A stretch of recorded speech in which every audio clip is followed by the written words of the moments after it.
Before Han Solo became the smuggler who acted like nothing could shake him, he was just a hungry kid on a cruel planet trying to outrun a future already closing in around him. Solo, a Star Wars story, is about how that kid learned to lie, improvise, trust the wrong people, trust the right ones too late, and build the hard shell he wears in the original trilogy. It is an origin story built from thefts, betrayals, narrow escapes, and one long lesson about what freedom costs. The story begins on Corellia, a grim industrial world where children grow up under the control of street gangs and criminal bosses. Han and Qi'ra are two of those children, surviving through speed, charm, theft, and the dream of getting away before the planet swallows them whole. Han is already quick with a plan and even quicker with a lie. Qi'ra is sharper, more careful, and better at reading danger. They are not living a life. They are stealing pieces of one wherever they can.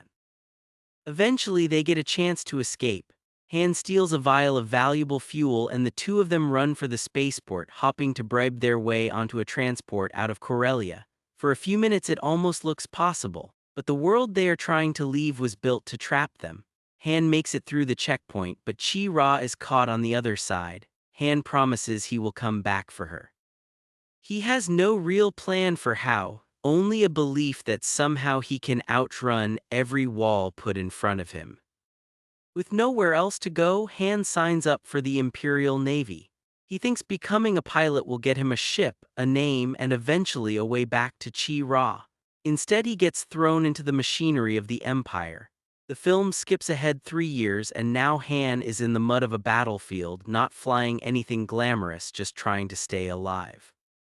It is one of the first important turns in the movie, because Han's idea of freedom keeps leading him into systems that promise opportunity but really just consume people. On the battlefield, Han meets a gang of thieves posing as Imperial soldiers. Their leader is Tobias Beckett, a professional criminal who survives by staying adaptable and emotionally detached.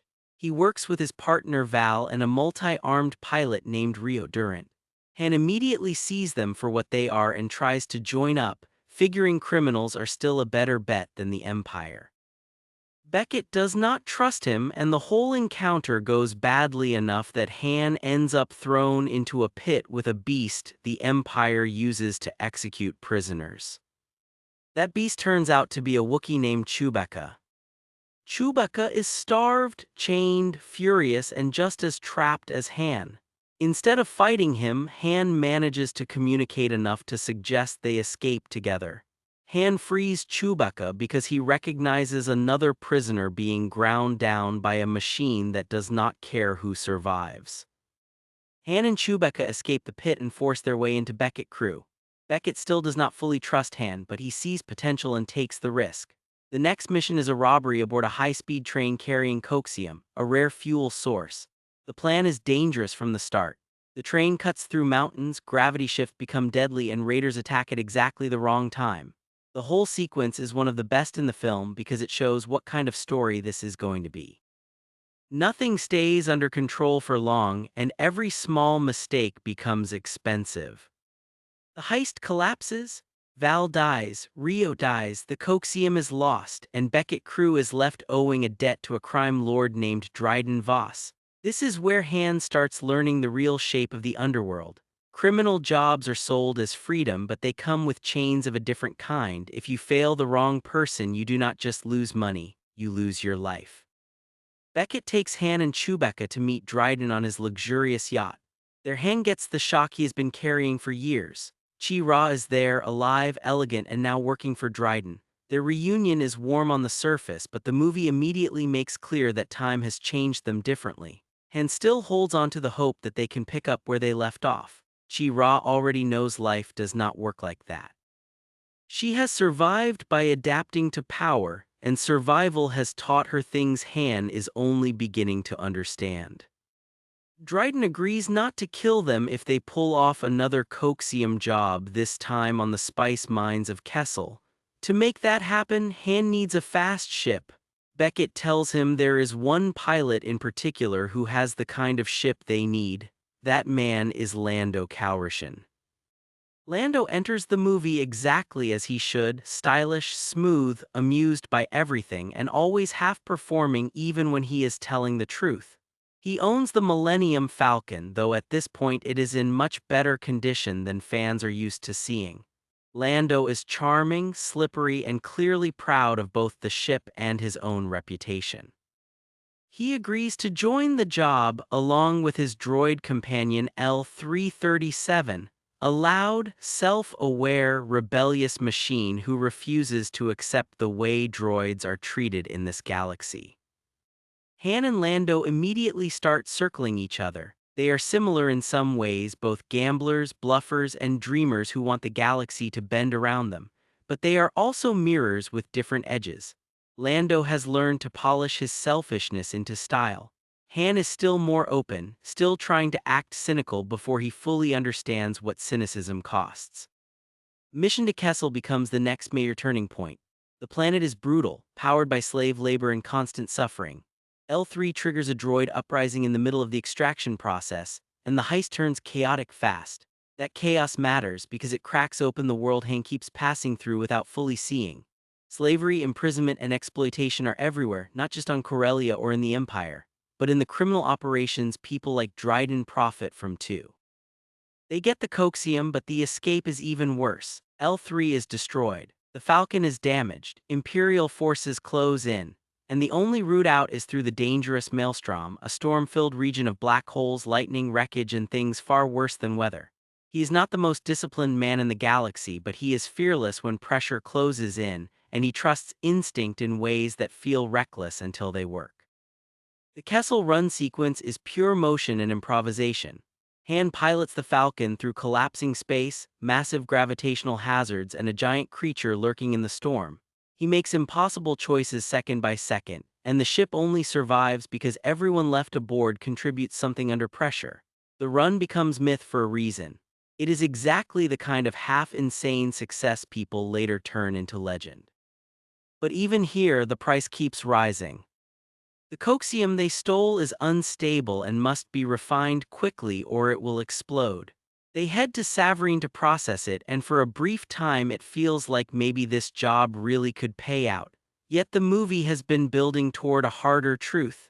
Every mission is also a test of character, and Han is still deciding what kind of man he will become. On Savareen they are confronted by Enfy's Nest, the masked leader of the raiders who attacked the train earlier. Up to this point, Han and the others have been told these raiders are just another violent gang. The truth is much more interesting. Enfys is young, determined, and part of an early rebellion against the criminal and imperial systems crushing whole worlds. Her people are not trying to build wealth. They are trying to survive long enough to resist. The coaxium can either go back into the hands of gangsters like Dryden and the syndicates behind him, or it can help people fighting back against forces much larger than themselves. Han has spent the whole movie wanting freedom in personal terms, a ship, a score, Qi'ra, a way out. Enfys shows him a wider version of the galaxy, one where the choice is not only between winning and losing, but between feeding oppression and resisting it. Qi'ra understands this too, but in a more painful way. She knows what kind of people Dryden serves. She also knows how hard it is to escape them once you are inside. Han wants to believe they can just take the reward and run. Qi'ra knows running is never that simple when power has already marked you. Beckett, meanwhile, makes the opposite choice. He sees the growing complications, the shifting loyalties, and the risk of being caught between rebellion and syndicate war, and he does what he always does. He looks for the exit that benefits him most. This is where Han learns one of the hardest lessons of the movie. Beckett taught him how to survive, but the philosophy underneath that survival is hollow. If you trust no one and care about nothing, you may stay alive longer, but you also become exactly the kind of person who leaves everyone else bleeding behind you. Han decides to side with Enfys and fake the delivery to Dryden. The plan is messy and dangerous, but it is the first fully conscious moral choice he makes in the movie. He is not just improvising anymore. He is choosing where he stands. Of course, the fake-out collapses into another confrontation because everyone in Solo is running some kind of double game. Back on Dryden Yacht, the layers finally peel away. Beckett has betrayed Han. Qi'ra has her own plan. Dryden has been expecting deception from everyone. Qi'ra kills Dryden, but not simply to escape with Han. She does it because she is making a move inside the criminal hierarchy itself. Then comes the final twist that changes the scale of her story.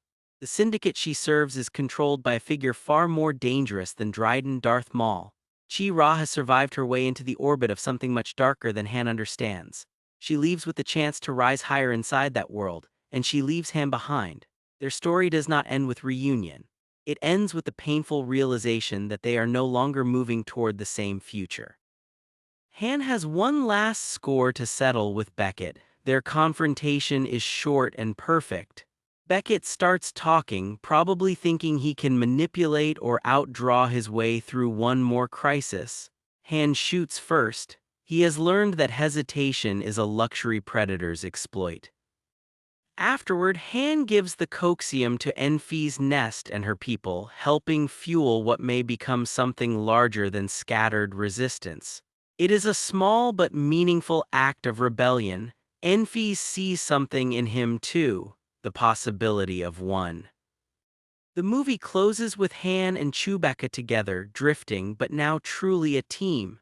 He has lost illusions, gained scars, and learned that charm alone is not enough to survive this galaxy. He has also won the Falcon from Lando in a rematch, finally claiming the ship that will become his home, his weapon, and his legend.